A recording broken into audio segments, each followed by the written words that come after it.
ஒவ்வொரு மாதமும் 1 கோடிக்கும் அதிகமான பார்வையாளர்களை சென்று சேரும் பேசு தமிழா பேசு சேனலில் உங்கள் நிறுவனத்தை விளம்பரப்படுத்த வேண்டுமா? திரையில் தெரியும் எண்ணை இப்போதே தொடர்பு கொள்ளுங்கள். வரும் சனி மற்றும் ஞாயிறு ஏப்ரல் 5 மற்றும் 6 தேதிகளில் சென்னை மீனம்பாக்கம் AM ஜெயின் கல்லூரியில மிக பிரம்மாண்டமான கலை இலக்கிய திருவிழாவான சென்னை லிட் ஃபெஸ்ட் நடக்கவிருக்கு. தேசிய அளவில் பல முக்கியமான ஆளுமைகள் கலந்துக்குவதற்காக அனைவரும் மறக்காம கலந்துக்கோங்க. அனுமதி இலவசம். இண்டாய் சென்னை லிட் ஃபெஸ்ட் 2025. வணக்கம் பேசு தமிழா பேசு viewers. Today we have a very special guest on our show. We have Mr. Sachin Nandha. He has written a definitive biography, a detailed biography of the Adya Sarasangachalak. Rather, we call it founder of the Rashtriya Swayamsevak Sangh, Dr. Keshav Baliram Hedgewar ji. So Sachin Nandha ji, welcome to Chennai. Actually, thank you so much for having me. Yeah, this is your first time. My first time in Chennai. So welcome to Tamil Nadu. Thank you so much. You are basically from UK, right? Yes, correct. I was raised in the UK. What was your perception about the RSS and let's say Dr. G when you were in the UK? And after coming to Bharat, how did your perception change? See, most people don't know the RSS outside of India. And even within the Hindu community, nobody really knows much about Dr. Hedgewar. That whole history is a little bit grey. It's a little bit in the shadows. So one of the reasons why I wanted to write this book was so that anybody who is Indian or not Indian, living in India or out of India, involved with the RSS or not involved with the RSS can understand Dr. Hedgewar. So this book is written from that perspective. Okay. So it introduces you to the mind and philosophy of Dr. Hedgewar. How did your perception change? What was your perception when you were in the UK? So in the UK, everybody has an opinion on the RSS. What was your opinion? So I didn't know. I wanted to understand the country. I wanted to understand modern India. And I wanted to understand its recent past. And so, but everybody else had lots of opinions, especially here in India. So what I realized, so I started off my journey from a position of skepticism. And as I went on this journey, I began to realize the depth and magnitude of the thinking of Keshav Hedgewar and then the early RSS. So I could clearly come to appreciate and sympathize with what the Hedgewarian mind was trying to achieve for this nation, for this country. So that's the journey I went through. Okay. We heard from your speech that you accessed many archives in Bharat. Tell us something about those archives, something explosive. Well, I mean, I don't know about explosive, but I'll tell you certain facts. So there are certain microfilms at the what used to be called the NMML, Nehru Memorial Museum and Library in Delhi. I think the name's changed. But in that library, there were several microfilms that basically had some powerful notes and letters by Keshav Hedgewar. But those particular microfilms were essentially made unavailable to anyone and everyone for decades, for absolute decades. Now, how did you get that? So because when I started writing this biography, which was in 2017, when I first came to do that research, it took me a long time. It took a lot of hard work. And there was a wonderful director, a new director at the NMML, a man called Ravi Mishra, who did a fantastic job in helping me trawl through data to find these microfilms. When you accessed those archives, what was going through your mind? What did you go through? Why is it so difficult? Why is everything in India hidden behind bureaucracy? And what I discovered was librarians were apt at only giving you what they were told to give you. There was lots of data that was out there that you had to really fight for, struggle for, to get access to. Things have become much better in India. The last 10-15 years in India have become much better. Information is freely available. If you are an earnest academic or a historian, you generally get access to things. That's been my experience. And then the British Library has a lot of archives around the recent history of India. So they were very useful and beneficial. Actually, what was the problem between Dr. Hedgewar and the Congress party? Why did he actually leave the Congress? The exact problem. Yes, so he leaves the Congress because two reasons, as far as I can see.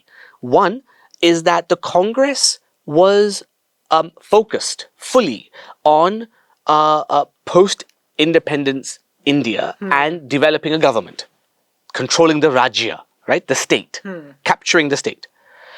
Hedgewar says that comes to realize that that is not going to solve India's problems. Okay. India's problems are not the British. India's problems are the Indians, right? So how do you solve that problem? How do you solve the problem of the society? And he felt that the state or the Rajya would not solve it. So he begins to go, well, what is the solution? And he comes out with what later becomes the RSS. So that's the core reason. He moves from political nationalism into cultural nationalism. That's one. Number two is that he felt that the Congress was very much a top-down organization. The leaders at the top would command and dictate volunteers at the bottom, right? And there was no real focus on capacity building, nurturing the human being, etc. Whereas he felt that you had to build a organization that was going to respect the individual, that was going to build the capacity of every human being, regardless of where they come from. Okay. So these things really made him slowly move out of the Congress and into something new. What is the biggest misconception about RSS that the Indian society have now? You have seen biggest misconception about the RSS. See, I think this red line, modern Indian discourse seems to be obsessed with, this religion, that somehow RSS is about Hindu society and somehow it's about Brahmins or it's something about a particular caste or a creed. I find that very disturbing, and I find that both highly ignorant but also mischievous, right? What I discovered was that from the Hedgewarian perspective, I speak from the Hedgewarian perspective. From the Hedgewarian perspective, the red line is not on caste, class, or creed, or religion, in other words. So in my view, and I think from what I've discovered, the data points I found was that anybody is welcome to get involved with the RSS. Whether you're a Christian, whether you're a Muslim, Jain, Sikh, Buddhist, anybody within Indian society can find a space within the RSS. However, the red line is there. The red line is on Desh Bhakti. The idea that you devote certain amount of your time and your energy to nation building. As long as that is there, then I think it becomes open. So modern Indian discourse, I feel, needs to shift. Let's say Dr. G did not start RSS. What would have happened to Bharat, according to you? Your opinion, personal opinion. So that's conjecture. Yeah, Pure conjecture, imagination.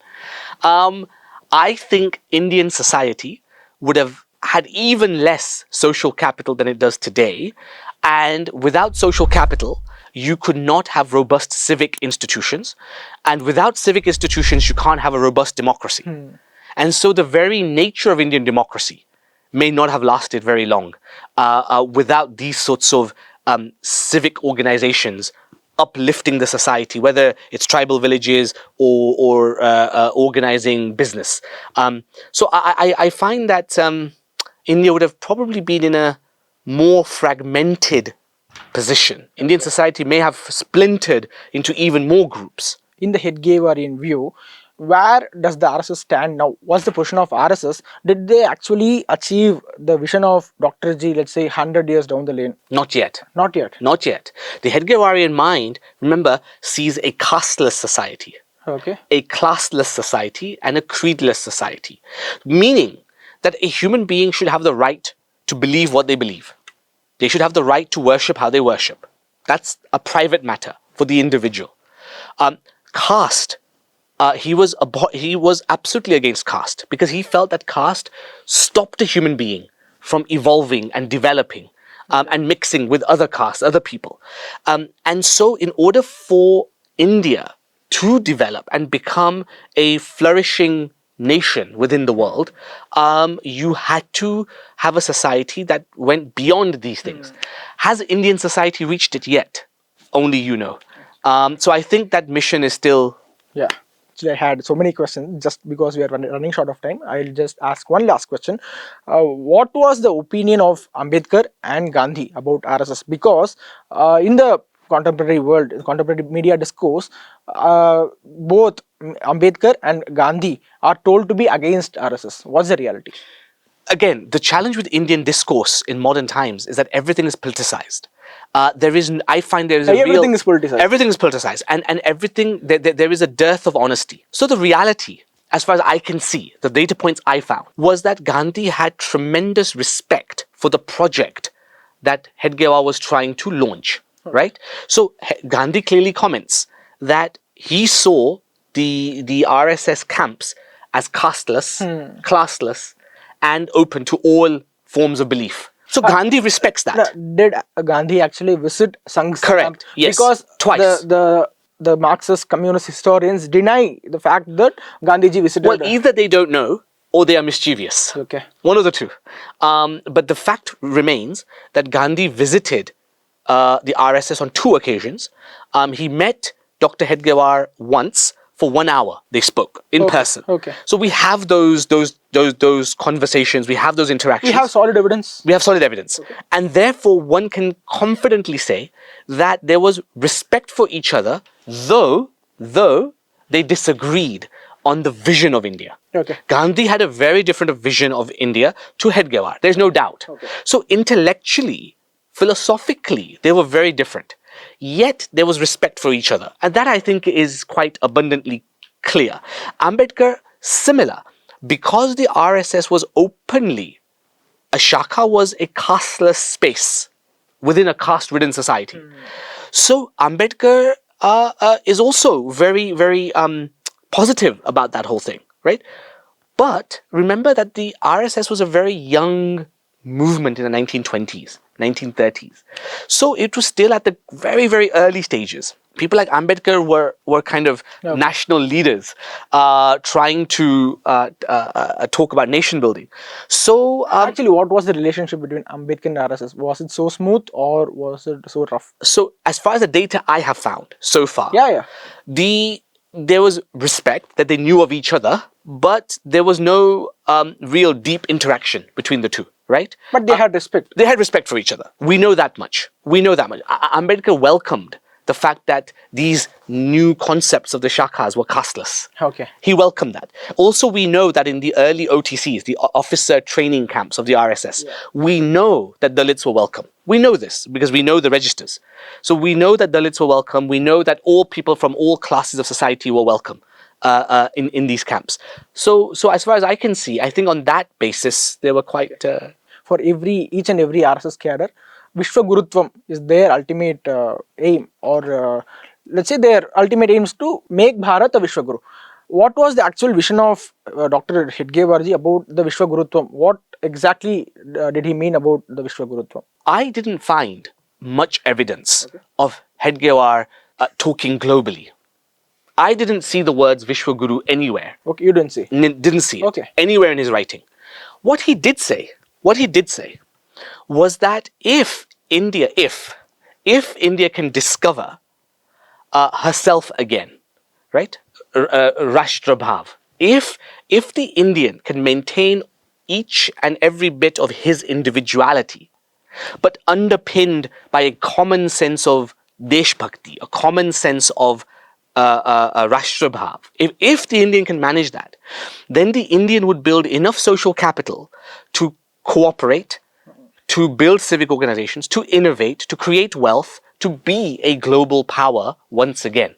Now, that global power, any global power, would naturally be in a position to promote its own cultural values. When did the term Vishwaguru come into the discourse, the RSS discourse? I'm not sure. You're not sure. I don't know. I don't have the evidence to suggest when that came.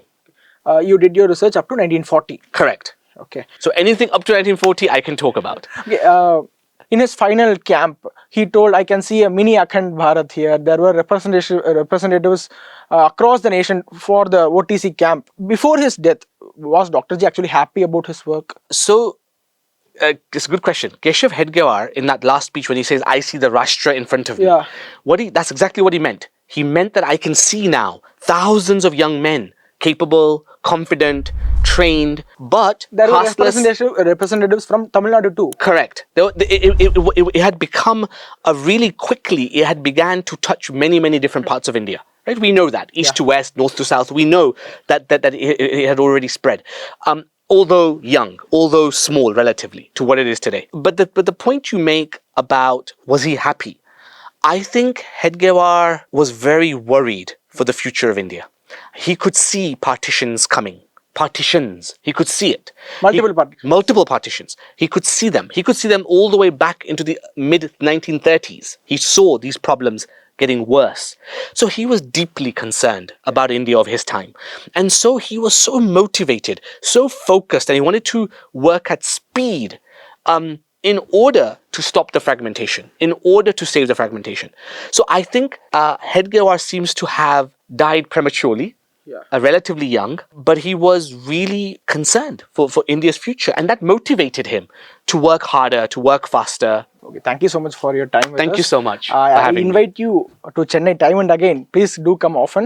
We would like to host you again. Thank you so much. பேசு தமிழா பேசுவினுடைய மக்கள் foundation மூலமா நம்ம ஒரு மிகப்பெரிய ஒரு பசு சரணாலயம் அமைப்பதற்கான முயற்சியில் ஈடுபட்டிருக்கோம். இந்த பசுக்கள் சரணாலயத்திற்கு என்னுடைய கான்ட்ரிபியூஷனா நான் ஏதாவது கொடுக்கணுங்கிற எண்ண ஓட்டத்தின் அடிப்படையில் கிட்டத்தட்ட 10 ஆண்டுகளுக்கு மேல நான் கலெக்ட் பண்ண கலை பொருட்கள் அனைத்தையும் விற்று அதன் மூலமாக திரட்டப்படக்கூடிய தொகை என்னவோ அதை இந்த மக்கள் ஃபவுண்டேஷனுக்கு, இந்த பசு சரணாலயம் திட்டத்திற்கு என்னுடைய கான்ட்ரிபியூஷனாக கொடுக்க போறேன். இந்த பொருட்கள் அனைத்துமே நம்முடைய பேசு தமிழா பேச அலுவலகத்தில் விற்பனைக்கு இருக்குது. கீழே இருக்கக்கூடிய இந்த கான்டாக்ட் நம்பருக்கு நீங்க கால் பண்ணி இது பற்றின மேலதிக விவரங்களை நீங்க தெரிஞ்சுக்கலாம். அது மட்டும் இல்லாம மக்கள் ஃபவுண்டேஷனுடைய அக்கௌண்ட் நம்பரை இந்த வீடியோடைய டிஸ்கிரிப்ஷன்ல கொடுத்துருக்கோம். நீங்க நேரடியா அந்த அக்கௌண்ட் நம்பர் மூலமாகவும் உங்களுடைய கான்ட்ரிபியூஷன்ஸை கொடுக்கலாம். பேசு தமிழா பேசு ஒரு சேனல் கிடையாது, அது ஒரு இயக்கம்னு நான் உறுதியா நம்புறேன். உங்களுடைய குரலை தான் நாங்கள் ஒவ்வொரு வீடியோலையும் பேசுறோம், உங்களுடைய மனசாட்சியை தான் நாங்கள் பிரதிபலிக்கிறோங்கிற ஒரு எண்ணம் எங்களுக்கு இருக்குது. அதே எண்ணம் உங்களுக்கு இருந்ததுன்னா தொடர்ந்து பேசு தமிழா பேசுவனுடைய முயற்சிகளுக்கு நீங்க கொடுக்கக்கூடிய ஆதரவை இந்த பசுக்கள் சரணாலயம் திட்டத்திற்கும் கொடுக்கணும்னு சொல்லி ரொம்ப தாழ்மையோடு கேட்டுக்கிறேன். உங்களுடைய அன்பாலையும் ஆதரவாலையும் தான் பேசு தமிழா பேசி இயங்கிட்டு இருக்கு. அதற்கு என்றென்றைக்கும் நன்றி. ஏப்ரல் 5 மற்றும் 6 தேதிகளில் சென்னை மீனம்பாக்கத்தில் இருக்கக்கூடிய ஏஎம் ஜெயின் கல்லூரியில் சென்னை லிட் ஃபெஸ்ட் நடக்க இருக்கு. மிக முக்கியமான கலை இலக்கிய திருவிழா. தேசிய அளவில் பல்வேறு ஆளுமைகள் கலந்துக்க இருக்காங்க. மறக்காம அனைவரும் கலந்துக்கோங்க. அனுமதி இலவசம். இண்டோய் சென்னை லிட் ஃபெஸ்ட் 2025.